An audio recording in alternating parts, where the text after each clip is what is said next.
Brad, is Evan cleared now? Yes. How has he come through how has he prepared the last couple of days? I mean, you didn't have practice yesterday, Didn't right? do much. Shot a little bit yesterday, but hasn't done anything contact-wise. He'll wear a pair of glasses tonight.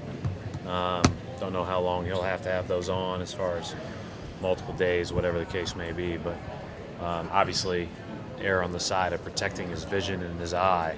But he's having no trouble seeing peripherally or anything else, so should be good to go.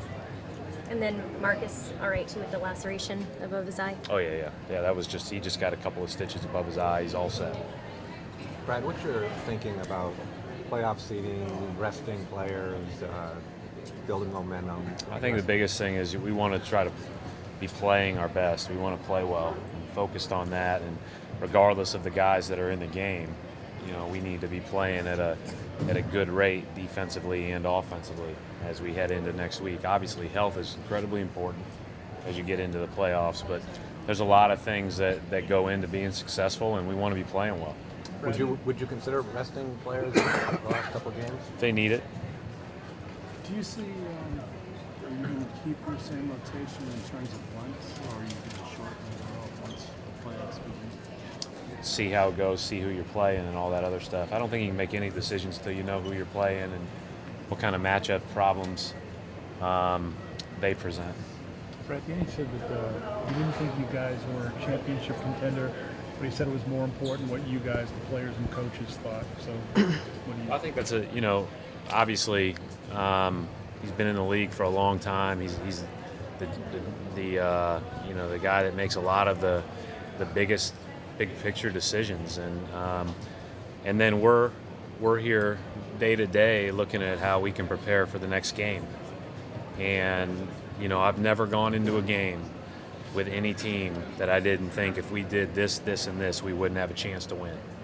And so that's our focus, and it doesn't mean, I think that whenever you're coaching the Boston Celtics, there's only one goal. I mean, there's never, if you have another goal and you achieve it, then you don't get the ultimate goal, then you've sold yourself short.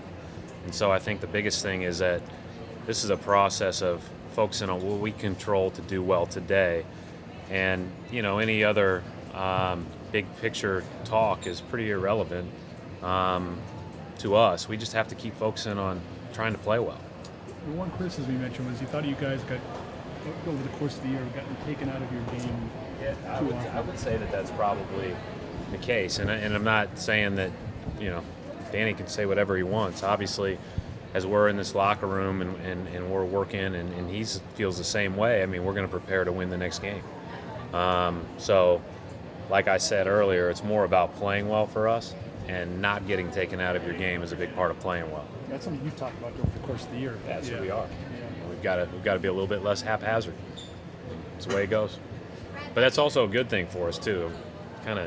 We've kind of lived off some of those kind of unpredictable moments. Well, the focus is on the next one. Wouldn't it be nice to have home court advantage in a possible Game 7 as far as standings go? It'd be nice to be done in 4, but I don't. That's so far down the road for me, Abby. I'm not even thinking about it. So it's not, so we could play really well in any of the next 4 games and get beat.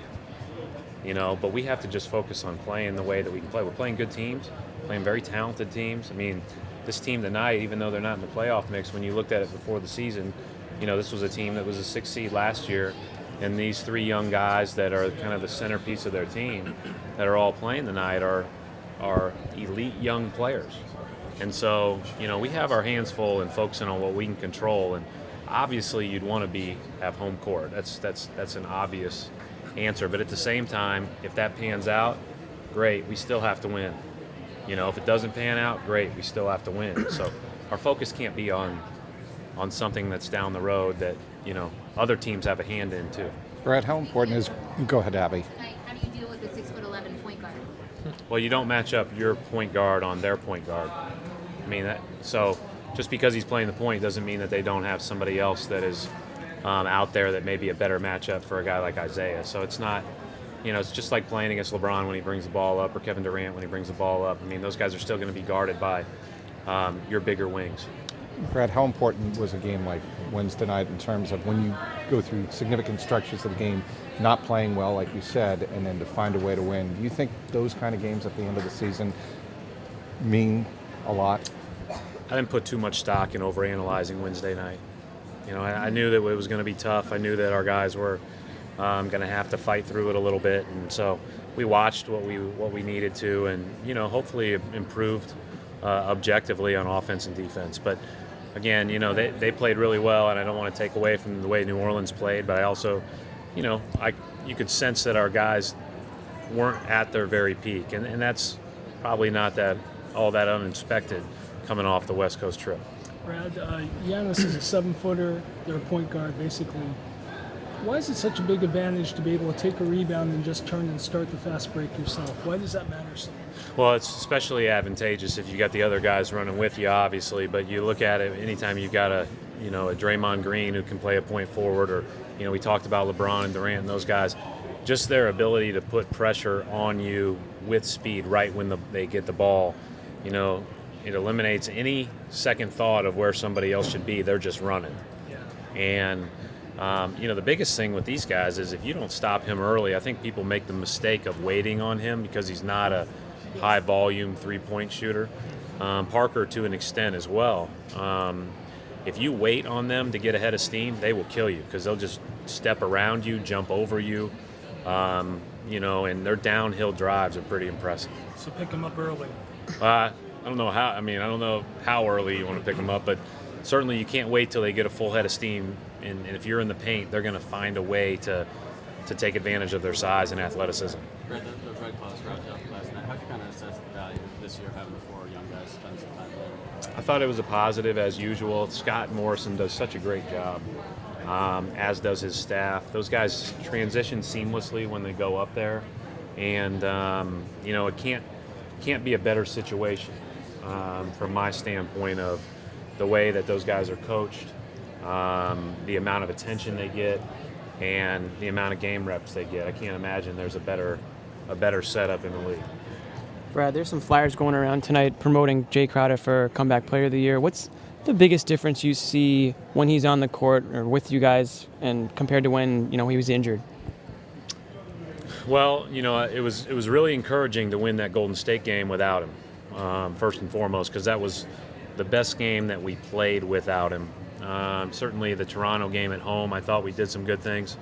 We found a way to win the Phoenix game, but I just felt like that Golden State game was, a real positive because of that, and obviously beating Golden State. But then, when he was missed, it was clear that he's a big part of us. And I think the defensive versatility stands out on that end, and then the shooting. And I think that sometimes gets overlooked or not talked about. He's a very accurate long-range shooter, and just another guy standing out there that's a threat. Not only opens up his chances, but opportunities for everybody else.